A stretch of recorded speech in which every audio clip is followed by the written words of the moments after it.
Good afternoon. How y'all doing? Woo! It's exciting. Absolutely. Well, tonight, or this afternoon, I should say, it's not tonight. It's tonight someplace. Is all about creativity, and it's about rewarding and recognizing your minds and your creative expression. And this is really why 3 years ago, the Academy and GameStop and Southern Methodist University, the Guildhall at SMU, we all thought that there needed to be a stage that would bring you together and will let you compete against the best, because through competition is how you rise to the top. We're very excited. Everybody in the back, everybody behind you are very excited about what you've done and the prospects ahead of you. I'm actually standing here also on behalf of Ashley Sheets and the GameStop folks to thank you for your participation and to thank everybody here. We also let's have the GameStop folks stand up and let's recognize them. Please stand up. Come on, stand up. And Mr. Steve Nix as well, right over there. That is without whom they're instrumental and critical to the success of the Indie Game Challenge. Also, I would be remiss if I did not thank the staff that has worked tirelessly in order to make all of this happen, whether it's the staff of GameStop or the staff of the AIAS or the staff of the Guildhall at SMU. Please join me in thanking them for all the hard work that has gone into making this possible. Thank you so much for all of you. And you know the judges that are behind actually judging all of the entries that are submitted to the Indie Game Challenge, the professionals.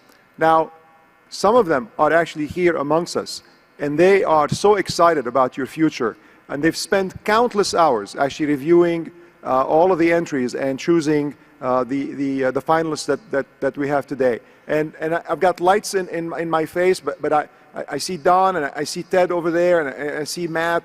And I'm probably missing half of you, but thank you so much to the game industry leadership for staying and for supporting this great event. Thank you. Appreciate you very, very much.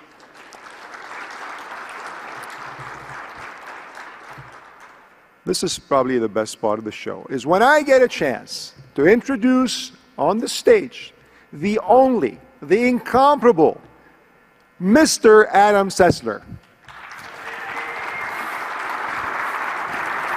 Thank you. Thank you. Hey everyone, good afternoon. I just want to say that tonight it's a little interesting the way that we do this, because it's really to kind of showcase the remarkable talent that is behind these games. We're going to have a team leader from each of the teams, all 10 teams, come up to the stage, and we're going to illuminate the audience as to what you have done. And I have to say personally, having played all of these games, that it is quite humbling that you guys could have that much talent at such a young age, because when I was like 21, I was happy if I got my pants on the first try. And it really is, these are phenomenal games that I enjoyed playing, as well as, it was well past the sense of obligation of having to play them. I really wanted to see what they could do. So a round of applause to all of you for being here and your talents. So obviously, just to reiterate, the 10 finalists were chosen by a panel made up of members of the Academy of Interactive Arts and Sciences and other industry professionals, you know, the guys who make the real games. And they volunteered quite a bit of time to filter through all of these. And so we're just gonna start handing out some awards and making you guys look special. So I would like our first game to come up. The game is called The Dream Machine, and the team leader is Anders Gustafsson.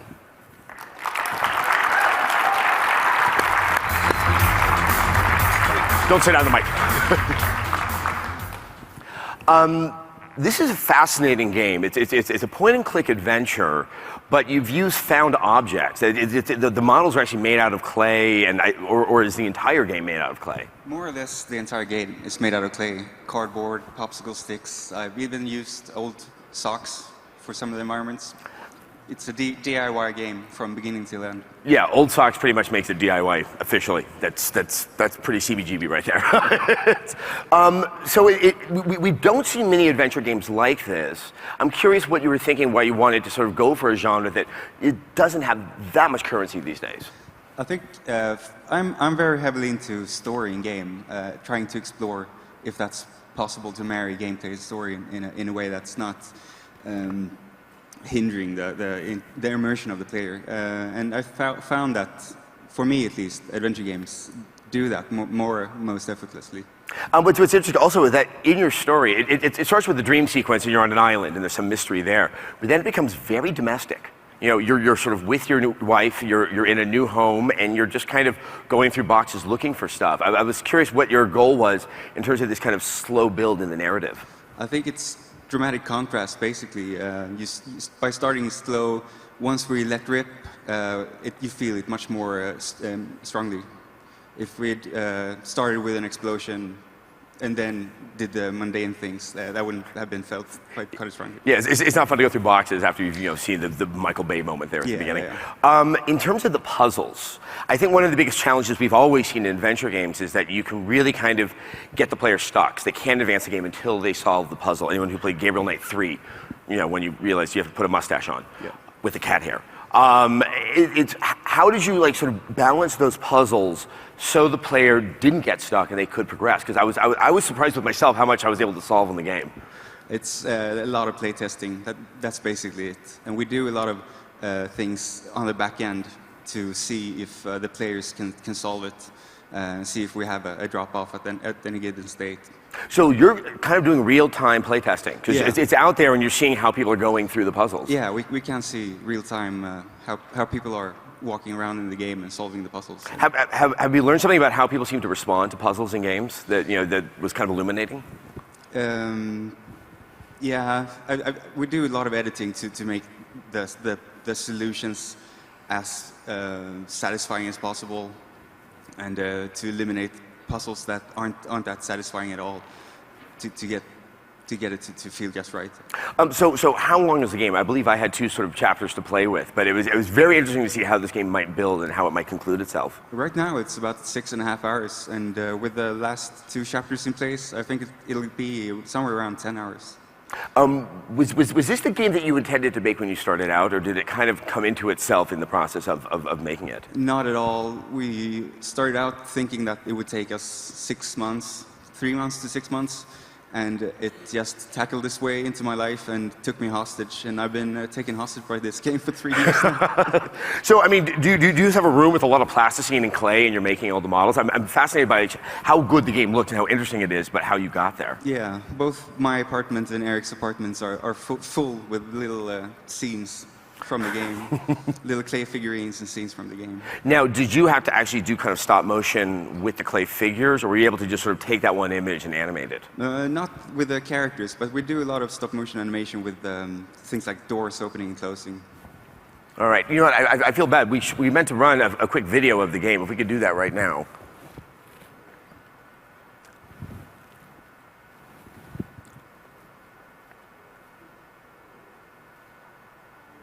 The Dream Machine from Team Dream. On the surface, the Dream Machine resembles the standard point-and-click adventure title, but it manages to stand out due to a unique visual style and compelling intrigue that unfolds throughout the game's journey. The entire game world was created using photographs of models made of clay and cardboard, creating a game with an immense amount of texture and depth. In the Dream Machine, you control a young couple in their search for truth. They've recently moved to a new apartment building, although not everything is as it seems. The game draws its inspirations, both in theme and style, from the world of cinema. Clearly developed by lovers of stop-motion animation, the game is reminiscent of the colorful works of Tim Burton, and its themes of surreal unease in a common and otherwise peaceful setting is like something straight out of a Polanski film. Only by working through the mysteries will you be able to understand and face the intrigue of the Dream Machine. Sorry, I didn't run that up at the top, but I hope everybody can see it's just a fascinating looking game. Congratulations. Thank you so much.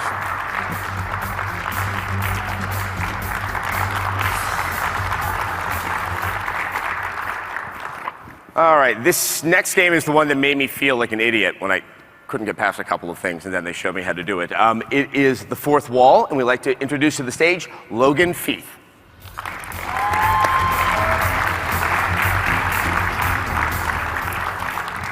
This time, let's go ahead and run the video so everyone can see what The Fourth Wall is all about.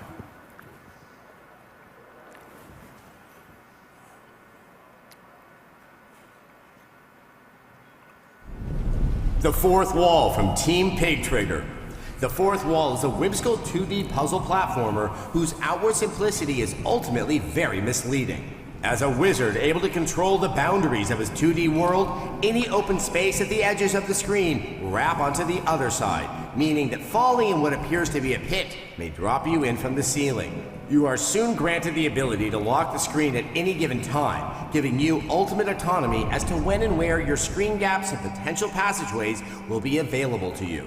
To fully escape this game's world, you will have to not only find your way through, but you'll also have to avoid its many hazards, including lava, cannons, spikes, and even acid.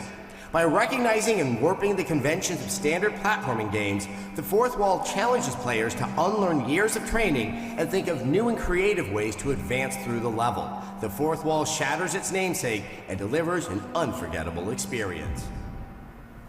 All right. This game really is about one gameplay mechanic.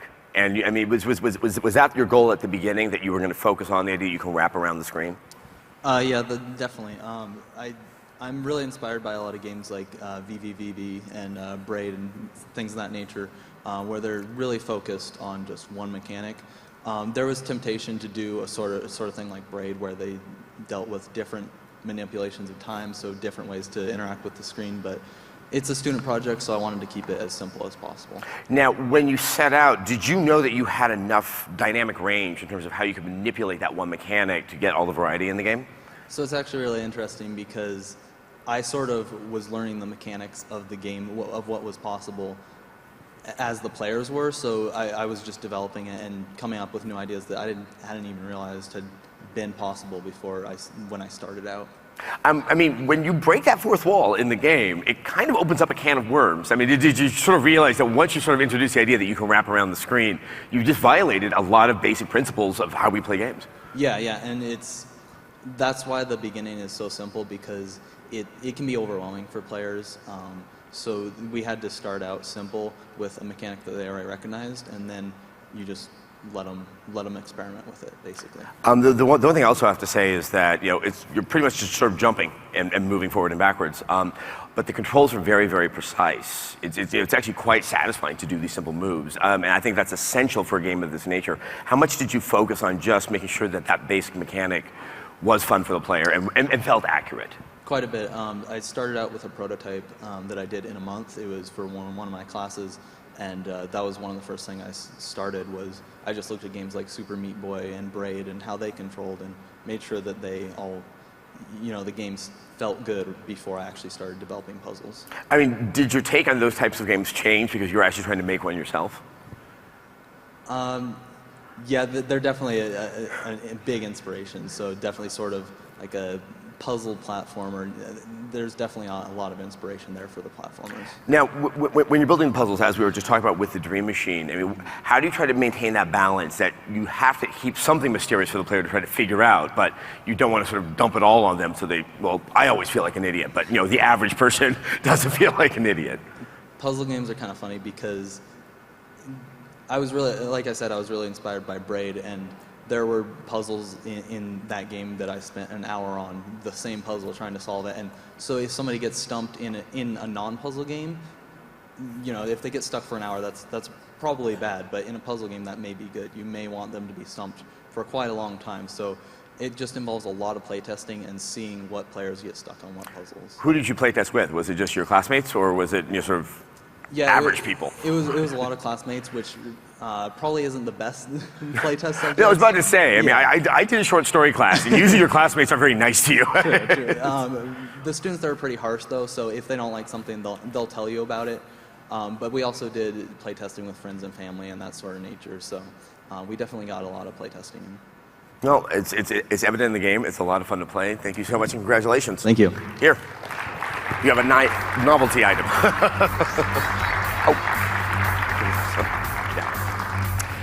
All right, let's bring up our next game. This is for the game Paradox Shift, and the team lead is Jordan Leemore.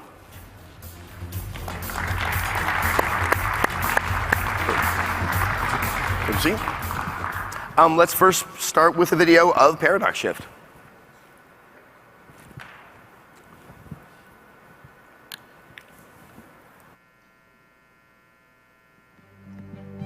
Paradox Shift from Paradox Shift. Powered by the adaptable Unreal Engine, Paradox Shift is a first-person puzzle game where you are Inspector Carmen Medina from the Department of Time. The game is spent straddling 2 time periods. By using the time transport tool, you can instantly slip between past and present in order to solve various environmental puzzles and evade or outwit enemies. Where in the present you may find a catwalk, in the past it may have once been an unstable cliffside, or even worse, a deadly freefall. You'll phase through time to unlock or unmake doors, flood corridors, and operate machinery and vehicles in order to continue your search to discover how time travel was used in the creation of the Grand Canyon Dam, while you rush to prevent its collapse in the present day. Only by using all of your time-traveling abilities can you prevent the deadly catastrophe and expose the conspiracy at the core of Paradox Shift.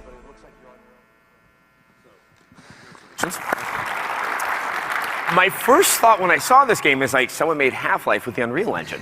And I actually mean that as a compliment because what's unique about this is how story-based it actually is. We don't tend to necessarily see such narrative-heavy games. And what was kind of your goal going into it? Was it story or was it gameplay? Well, it was definitely first gameplay, but our lead designer, Jared, he was really adamant that he wanted like a solid story. So actually, when we made the game over 2 semesters at USC, we had one guy, he was a full-time writer on the entire game, and we found some voice actors and hired them to do a lot of voice work, and we really wanted to spend a lot of time creating the universe of Paradox Shift, so it was something like the players would really be engaged in. So did you go through the problems, because it is about, you have a device that lets you kind of go back in time, that, you had to figure out how that logic was going to work, that you could have such a tool in it. Yeah, we spent a lot of time kind of developing like a narrative and trying to kind of like avoid paradoxes, if you will, from the whole experience to try to make it somewhat believable. Now, how did you structure the game? Because you're in the same location, be it in the present or in the past, but are they lateral to one another, or are both those time periods kind of on top of one another?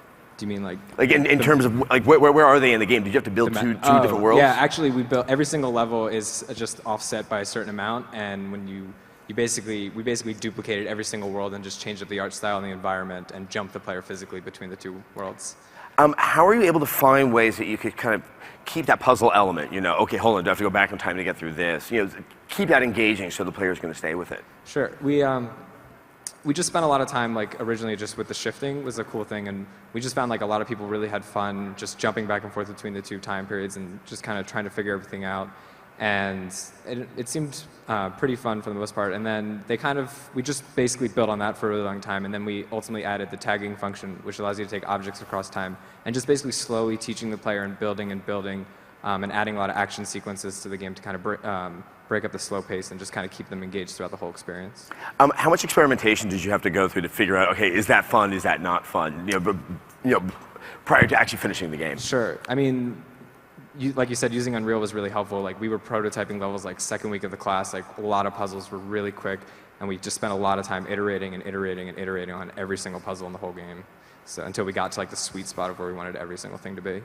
What kind of is that sweet spot there? It's trying to, like everybody else is saying, like a lot of usability testing and basically trying to communicate this language to all these players of like what they can do and what things they should be aware of, like using a lot of colors, using a lot of like HUD elements to try to show them like these are the things you should keep out for. But we don't want to make it too obvious where they just like, oh, it's clearly that, and clearly just go over there. And like, I think we're pretty much right where we want to be. Were there other elements of the game that you decided to cut? I mean, it's nice and elegant in its simplicity. I didn't know if you guys felt like, oh, hold on, let's have time and monsters. No, we definitely cut a lot of the game. I mean, there's so many documents and puzzles that we have just that sat on the cutting room floor that we just said, boy, it'd be great if we had time. But I mean, we had less than 10 months and only so many people, and at some point we just had to like actually make a game. So. Yeah. Well, I gotta say, it's very evident, it's on display. It's a wonderful game and I enjoyed playing it. Thank you so much. Congratulations. Feel free to walk about it.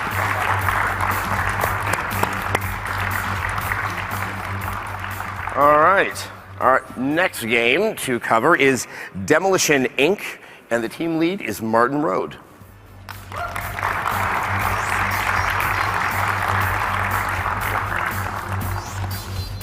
Good to see you again. Before we chat, let's take a look at Demolition, Inc.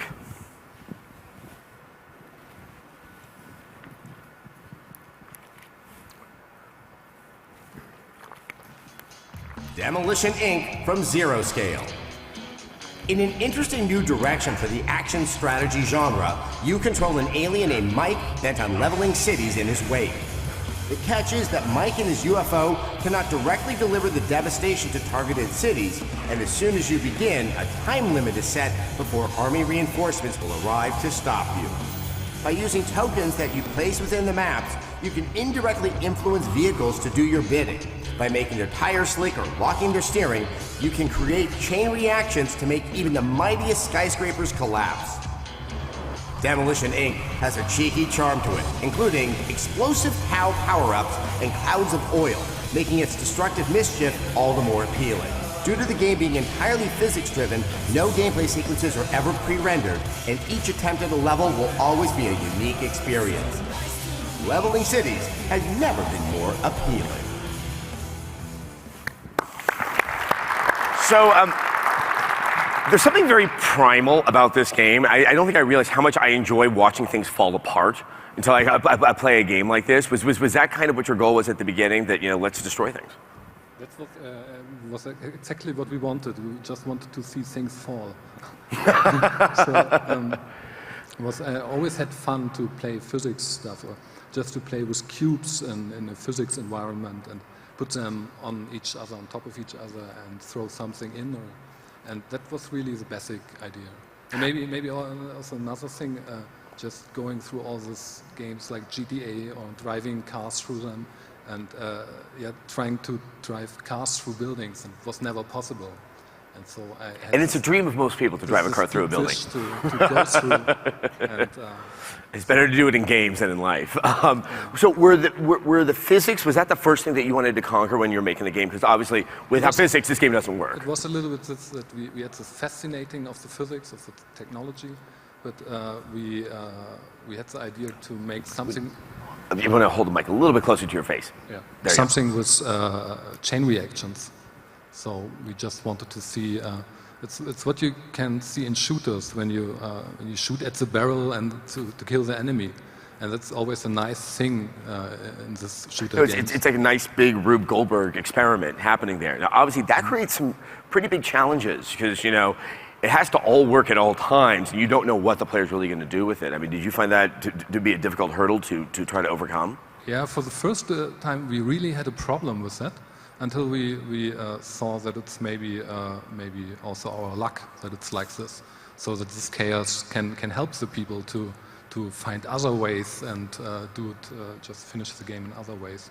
And so first it was a problem, and then it was luck, or just a good thing. Is it fun watching other people play your game? Because I can imagine that people might be doing things you had never even considered as a possibility when you're playing it.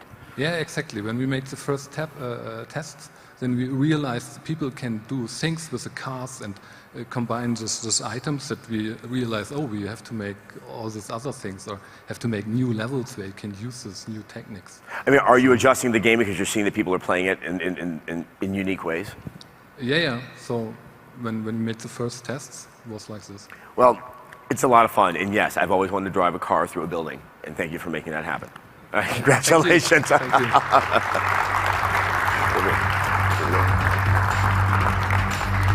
Moving that way? All right.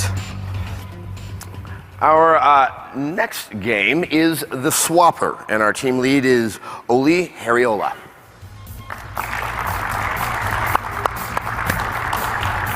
Good to see you.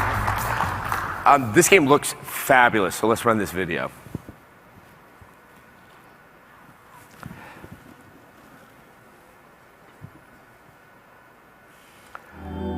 The Swapper from Facepalm Games.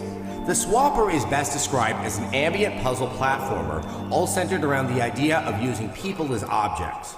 Created with actual physical models made of clay, you are placed into an alien and foreboding space environment. To navigate its various challenges and obstacles, you'll have to use more than just your wits to make it through. The Swapper gives players the ability to clone themselves up to 4 times in order to traverse the puzzles and terrain before them. Clones may be placed within the player's current line of sight, and you are able to jump consciousness between any clones that you have produced. These clones are able to activate buttons and pressure-sensitive panels, or even take a deadly hit in your place. The catch is that any movement you do to one character moves them all, whether into walls, into hazards, or off a ledge towards certain doom. So each movement must be carefully planned and executed. The sound design adds to a fearful sense of isolation and danger as you explore the game's story and conquer its challenges. Although simple in concept, the Swapper will keep you coming back for more as its challenge gradually increases and generates a hunger to unveil its ambiguous story, all woven cohesively into the gameplay experience. Congratulations. I've been doing this for 3 years, and the past 2 years there's been no Clay games, and now we have 2 this year. I'm just curious sort of why you also sort of wanted to use an existing object for your art style. I kind of suck in 3D modeling, so yeah. And also my father, he sells clay, and my mother is a ceramist, so that might have some influence on this. I can see that. I mean, does that create I mean, it must be more challenging than just sort of just making it a digital object. I mean, you're having to make it first in real life and then getting it into the game. Yeah, it's kind of hard sometimes. You know, you can't see the final result exactly at the moment you model it. But also, it's good sometimes to make it hard to redo it, because then you can't just fix things and fix and fix, and the game is never finished. So in that sense, it's very good. Yeah. Well, and the other thing is, I have to say, I think I told you earlier, the visual fidelity of this game is phenomenal. I mean, it really does pop off the screen. I mean, was that something you were noticing when you're making it, that this really does look different than a game where it's all made sort of in the engine? Yeah, I think it evolved slowly. You know, in the beginning there was no post-processing, there was only clay, and then we decided to add very colorful lights and stuff. So I think the look is just a product of experimentation and like this, so yeah. Now, of course, the kind of key gameplay mechanic, which is the idea of having the clones and the clones moving with you. Yeah. How did you come up with that idea, and how did you feel confident that you could actually build a game all around that? It was also based around the experimentation. First, there was a prototype. It was a multiplayer game like a deathmatch, where you could swap your mind between the other players, and jump down a cliff and swap. It was just a very simple game. Then I decided it's better to maybe kind of make single player so you can tell a story, because multiplayer is kind of slapstick. So you were kind of making a game, you're like, how can I make this harder on myself? Oh, I have a great idea. Yeah. I mean, what did you sort of learn in the process of building this game out? I mean, if you had to do it all over again, would you do it the same way? Not really. I think I'd plan better, because it was very experimental progress.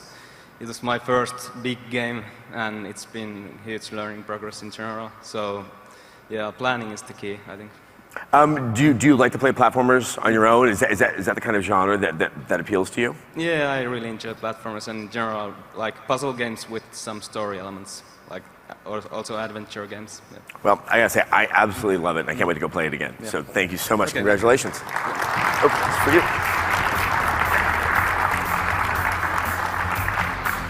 All right.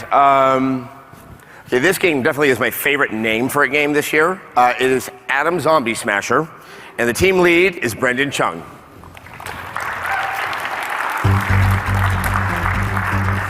Congratulations.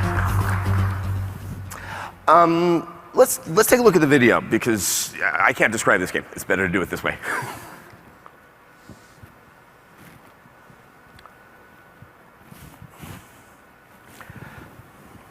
Atom Zombie Smasher from Blendo Games. At first glance, Atom Zombie Smasher slightly gives you a false sense of what the game truly entails. What initially seems to be a real-time strategy game quickly adopts elements of tower defense, role-playing persistence, and grand strategy. The goal is simple: evacuate the level before the hordes of undead can convert or devour them. Each level begins in a planning stage where you place your initial helicopter landing zone and any defenses that you have at your disposal. Once everything is set in motion, you'll have to amend your methods and react quickly to the zombies' non-stop assault. You'll relocate landing zones, use various distractions, and sometimes apply brute force in order to save as many helpless people as possible. Retro aesthetics and a groovy score add to the pulp atmosphere of the game. With each level completed, you are granted upgrades and new units to use against the impending zombie devastation. Constant progress reports remind you that victory is short-lived, as another onslaught of stampeding zombies awaits.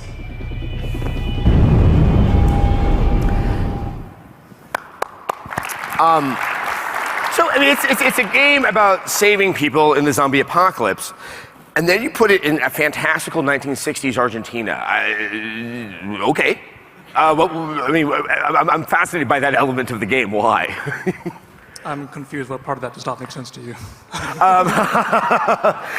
It's so not essential to have a zombie apocalypse game, and you added in this just whole fun element. I'm curious where the idea came from. Yeah, I mean, I just felt that 1960s South America was just so ripe for the picking. You got the banana republics, you got the dictatorships, you got the Cold War era technology, and it just makes such a rich material to work with. Well, the game, I mean, it's a strategy game. It's a real-time strategy game at the end of the day. You don't realize that when you first start playing it. I mean, is that, did you choose to make a strategy game from the outset, or did it become one? No. It was from the outset. So I really stink at RTS games. You and me both, buddy. So at my previous workplace, we would play Company Heroes in the office, like pretty much every day at lunch. And I was always in last place, and I was always getting just destroyed immediately. So I wanted to make an RTS game that people like me would, have fun with and could learn really easily, but still be challenging at the same time. What's the trick to doing that? Because I do think one of the biggest challenges with a real-time strategy game is it's probably got the highest barrier to entry, and that, when you fail in them, you really feel like you're failing at them. I mean, what did you feel that you needed to do with this game to kind of overcome that? Yeah, so one of my big problems with RTS games is, I'll go to my tank factory, I'll build a tank. And then 2 minutes later, my tank is blown up for some reason. Someone dropped by and I don't know what happened. So for this, one of my things was keep everything on one screen. You always know exactly what's going on. And another thing was kind of have a racing game mentality to it, so that if you do screw up, you press F9, you start in a split second. You don't need to rebuild all your stuff again. You don't need that stuff. No, it's an excellent point. And it's also worth pointing out that you can modify the game to your own taste. Like, I'm just going to unlock everything now at the outset. And you seem to be very sensitive to just letting people play the game how they want to play it. Yes. Something interesting about that is actually I put all these things in there, and people, I thought, oh, people are going to love this. They're going to twiddle with all the settings and all that. But then when I talk to people about it, they always say yeah, so why don't you just use the settings to change it and make the game a little easier for you? And then they say, well, no, because that would be cheating. It's like, it's not cheating. You're supposed to play with these settings, but, well. Yeah, if you ask the player, do you want to put it on the easy mode? You're like, no.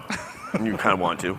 I think another neat thing is your zombies, you call them Zed in the game, but you actually don't represent them as zombies. They really are just sort of pink squares. And it's interesting because I didn't feel that took anything away from the game, that you're not actually looking at real zombies. Were you always planning to do that? Yeah, so the fiction behind the game is you're in your armor-clad nuclear orbital battle station, and you're just viewing things from this eye in the sky. So I kind of want to depersonalize these people. They're not people. They're just statistics to you. They're just little dots walking around. How very humanistic of you. I mean, it is. It definitely has a sense of humor and a certain kind of dark attitude to it. Yeah. I'm getting the sense you also have that dark attitude as well. One thing I really love is, in movies, characters have a character arc. Like Michael Corleone starts off as one guy, then he becomes the Godfather at the end. For this game, I kind of wanted to, when I see people play test it, they start off as being really conservative. They're trying to save everyone. They're trying to be this savior of mankind. And then by the end of the campaign, they are just cold-hearted killers. They're just you're not going to make it. Sorry, it's just not going to happen. Yeah. Well, it's a lot of fun to play. I hope everyone else checks it out. Congratulations. Oh, this is for you. All right, so our next one, the game is Nitronic Rush, and the team lead is Kyle Holdwick.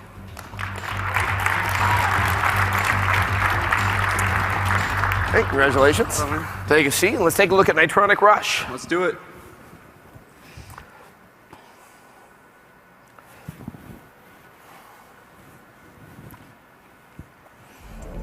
Nitronic Rush from Team Nitronic. Nitronic Rush is a futuristic survival driving game which offers challenging high-speed thrills with an instant fun factor.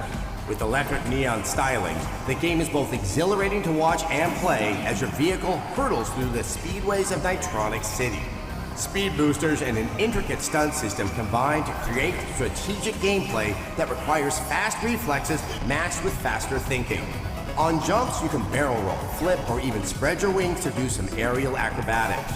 To add to the impressive elements of this game, it uses no pre-existing engine tools and was built entirely from the ground up on C++ architecture with custom advanced deferred lighting, bloom, motion blur, and particle engines all written from scratch. Inspired by classic racing games from the 90s, Nitronic Rush seeks new heights by both tapping into conventions that work and by reinventing the wheel along the way. All right. And I have some good news for you. Nitronic Rush is the winner of the Gamer's Choice Award. This is the one award that was actually voted on by the public. Woo! We're talking thousands and thousands of people voted on IndieGameChallenge.com, and you received a whopping 14% of the vote. Wow. So people really liked it, and you have won $2,500. Awesome. All right. Yeah, I just have to say thanks to all the fans. You know, you guys really make it possible for us, and we're going to continue to, put out free updates just for you. So thanks a lot, everyone. So it just sort of occurred to me, it's called Nitronic Rush. Yeah, Rush. It's like San Francisco Rush. It's all those Rush games. Were you like 2 years old when those were in the arcades, though? I'm curious how you sort of decided to latch on to this kind of older style of game. So I tell you what, man, when I first got my Nintendo 64, someone showed me Rush for the first time, and I was just like, holy crap, this is awesome. I couldn't stop playing the stunt mode, And so yeah, we were actually really inspired, especially by Rush 2049. And I wasn't 2 years old, but I was young, so yeah, it's definitely, 90s games where I was, 10 years old, so. And the aesthetic, obviously the minute I saw it, I was like, it's Tron with cars, cool, I'm in. Was that the look you had always wanted to go for? Oh yeah, definitely. As soon as we saw Tron Legacy, we were like, "That's brilliant." No, I'm kidding. Yeah. Okay. Good. But no, we actually early on, even before Tron Legacy, wanted to go with that style. We felt the high speeds of the car and all that stuff. It just those visuals and the electro music really work well for that. So.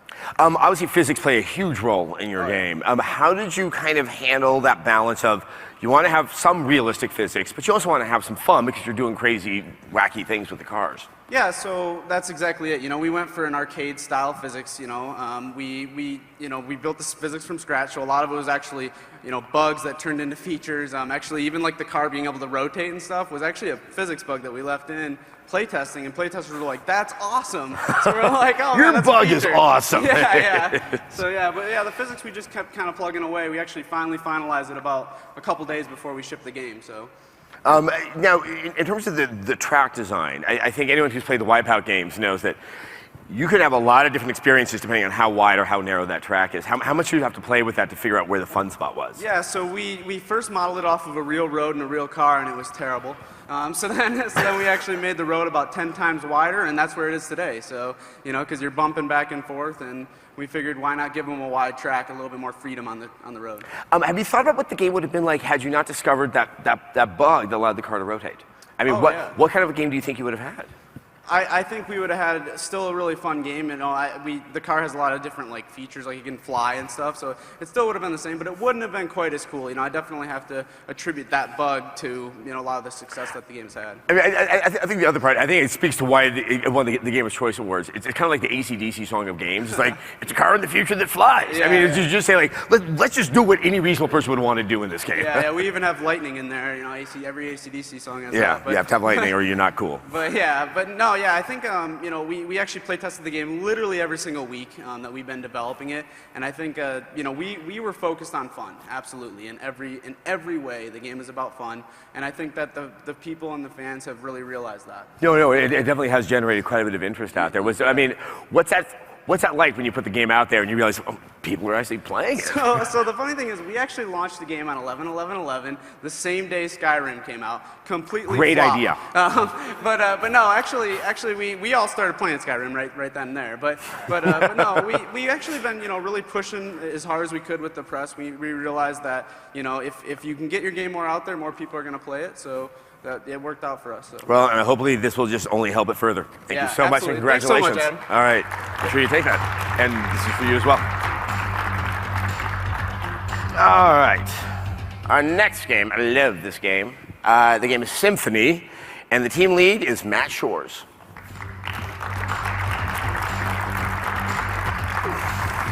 Yeah, good to see you. All right, let's take a quick look at Symphony.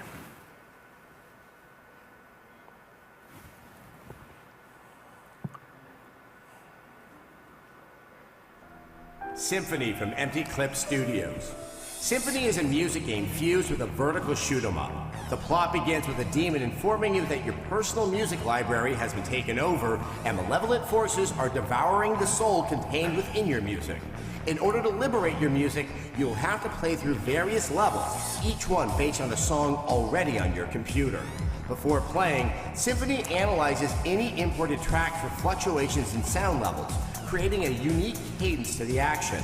With each song comes different patterns of enemies and visuals to guide your experience based off of tempo, intensity, and various hits within the music.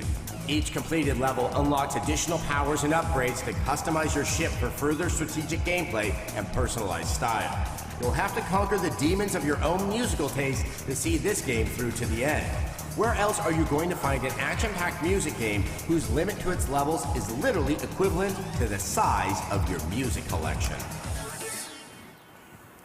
Yeah.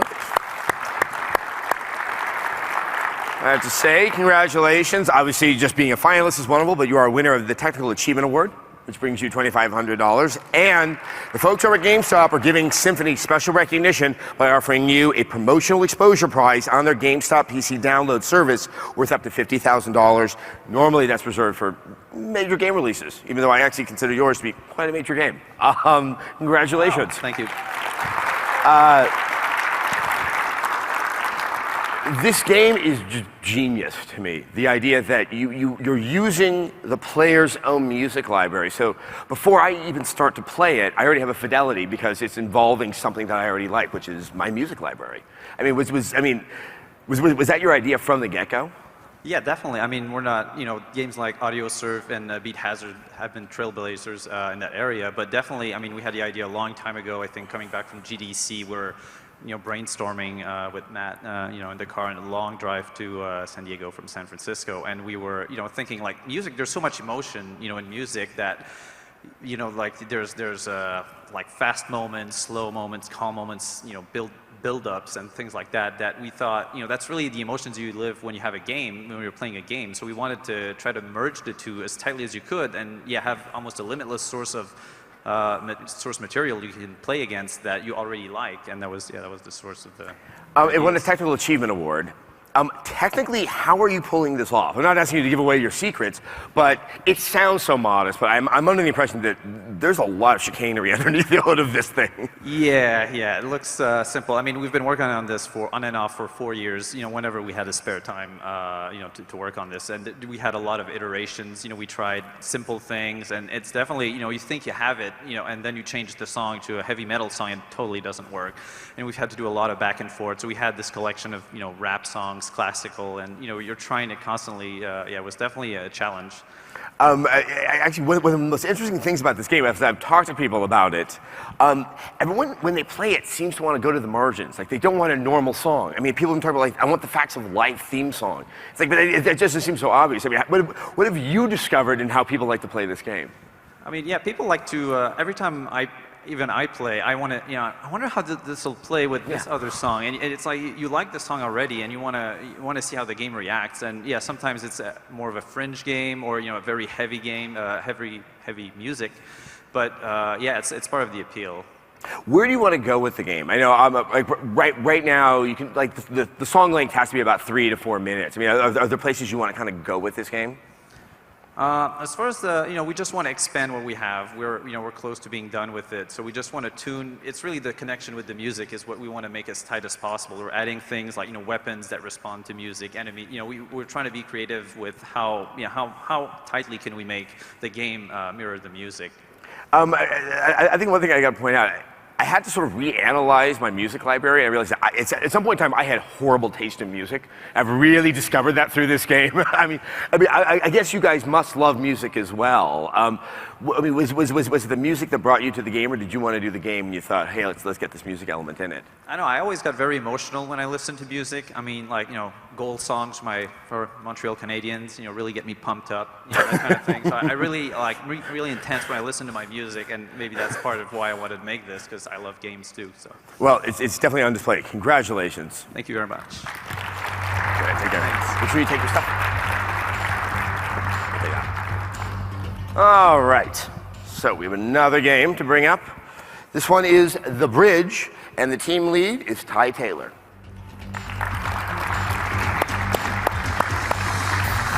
Congratulations. See it? Let's take a look at The Bridge.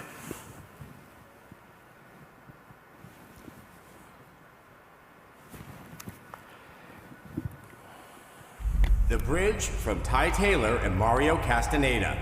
Like an MC Escher work come to life, The Bridge takes all perception of physics and perspective and literally turns them on their head. The controls are simple. You can either move left or right. The catch is, so can the level if you so choose. Using an almost exclusively grayscale pencil-drawn aesthetic, The Bridge is visually arresting throughout its gradually unraveling mystery. By using levels both centered around a shiftable gravity and an impossible bending architecture, you'll have to keep on your toes to avoid various threats and to make your way to your next challenge. Each puzzle comes with a great sense of satisfaction when you've reached its solution, and The Bridge offers a gradual hint system for those that need a gentle nudge in the right direction, whichever direction that may be. The possibilities truly open up when any wall or ceiling can easily become a floor. Only by changing your perception can you journey to piece together your past and ascertain the significance of the bridge.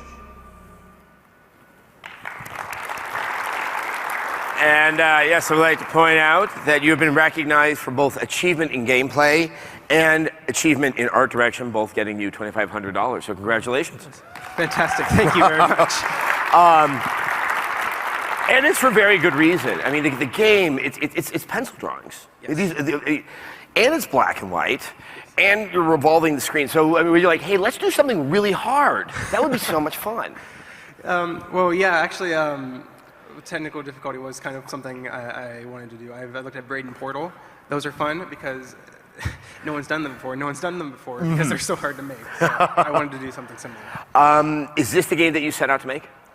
I wanted to make an MC Escher game. Yeah, I wanted to make something that looked like it did, and kind of rotating gravity and going through impossible architectures. I mean, it's one of those classic things where it's a very simple mechanic, but it's, I imagine, very challenging for you to actually know how to build out levels so that the level and the mechanic work together in harmony.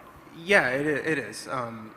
Rotating gravity, letting the walls be floors, can create an entirely new dimension. And whenever you have that kind of freedom, just like Paradox Shift or the fourth wall, you really have just puzzle just come out of it. And, I designed around the gameplay.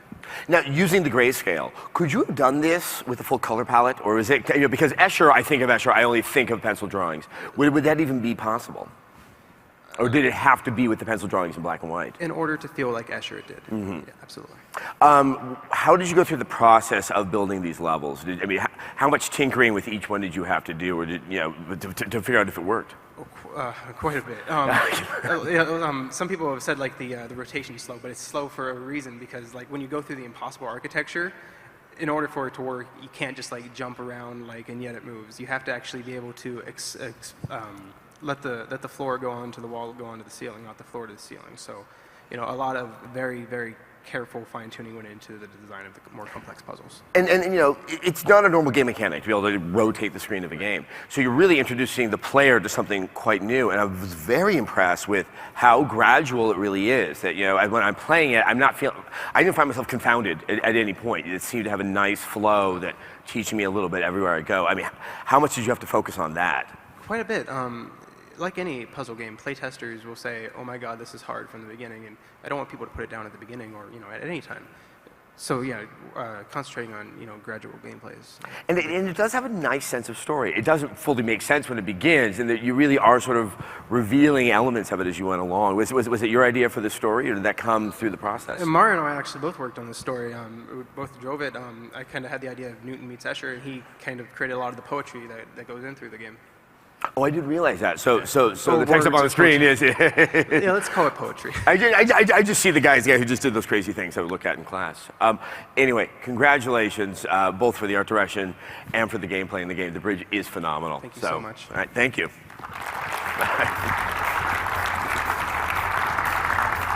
All right. Now I'd like to bring to the stage the game Closure and the team lead, Tyler Galale. I probably just ruined your name, and I apologize. Hey, congratulations. Thank you. All right, let's take a look at Closure.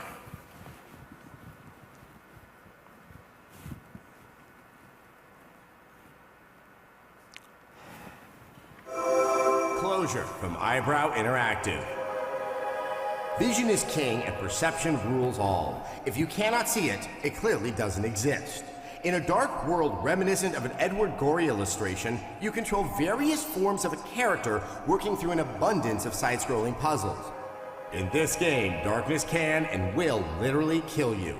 Light sources must be clung to and relocated in order to actually see the ground, as when it's covered in darkness, you will fall through it into the abyss. Using a striking black and white color palette gives the game a morose yet appealing look that drives the game forward. The sheer number of levels will give your brain quite the workout to boot. You begin as a multi-legged crab-like creature which evolves and changes depending on various hats that you wear as you progress through the game's levels. The sound design further compounds the sense of loneliness and isolation that you will feel as you stick to the light and avoid the great darkness on your road to closure.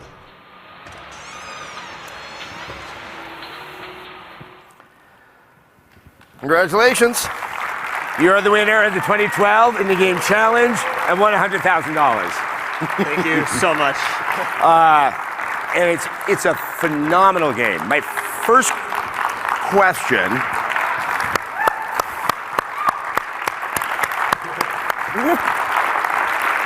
Thank you. I sighed a little bit when I saw it was named Closure, and I'm curious, was there someone on the team that got broken up with when you decided to make this game? No. Good.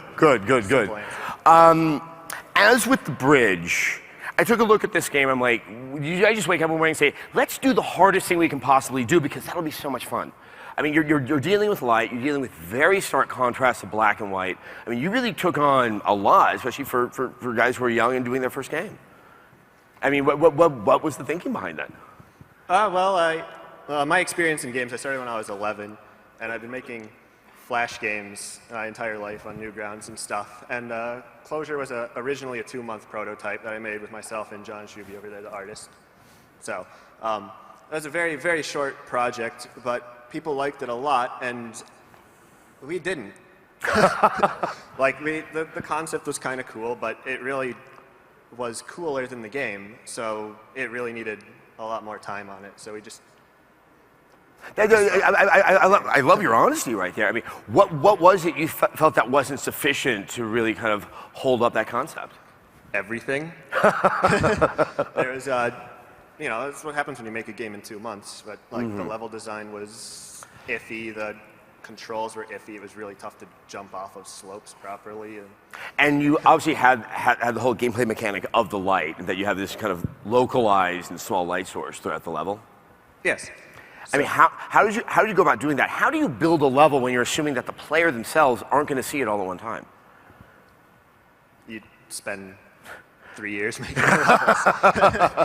I mean, did you sort of map out the level and say, okay, this will be fun? Because you actually showed me what the levels look like, and they're far more simple than you realize. Because when you're playing with the light mechanic, it's like, hold on, wait, what's around that corner? I mean, how did you learn how the levels would work when you can't see everything? It's after playing with the mechanic for a very, very long time, you sort of think naturally in it. So it's easy to say, put a wall here, and then you can just jump through it doing this certain thing, and then mechanics just sort of build on top of that. I spent like months making a level editor for it, which is not really a very user-friendly level editor, but it's good for us internally. And it just makes it very easy to test stuff, and it's very difficult. Yeah. And it's tough when you can't really enjoy your own puzzles because you know the solution right away. So. Working with the black and white, was that your decision from the outset, or did that present some interesting challenges? Because it can be hard sometimes for a player to make that start, to really read the screen that way. The black and white was pretty necessary for the game. The style was actually what helped to inspire the original Flash prototype. It was, we wanted to make something in stark contrast black and white just to see what would happen. And this was the concept that grew out of that. And, but it really is completely necessary because you have to know exactly where the land ends. So you need a very stark contrast between what's lit up and what's in darkness. And black and white is a very like natural way of doing that.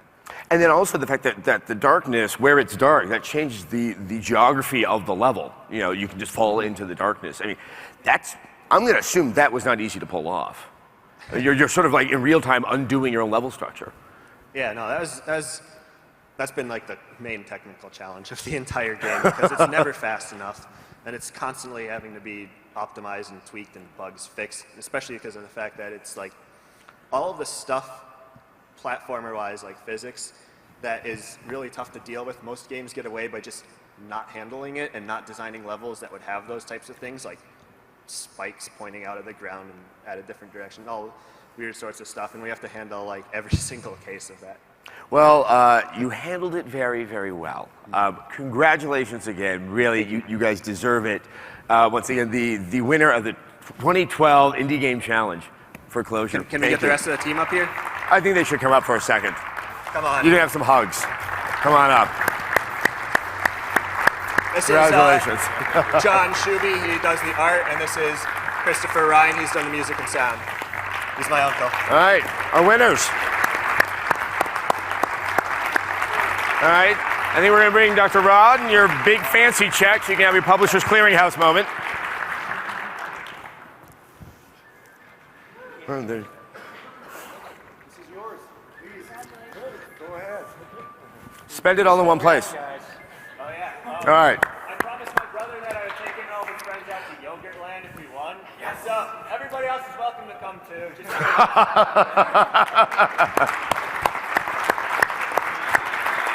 Well, thank you all very much. Dr. Rod, did you have any closing remarks? Have you taken the picture yet? Okay, bring it on. Yep. You want to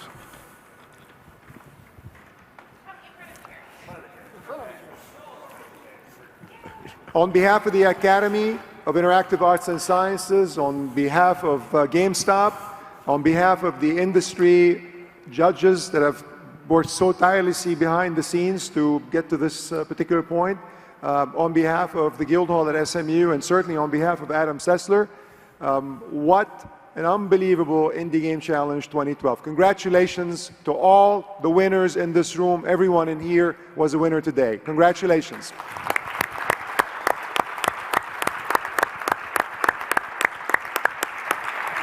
We would like now for all the finalists to please come up to the stage for a picture opportunity. Then we're going to have a cocktail in the back.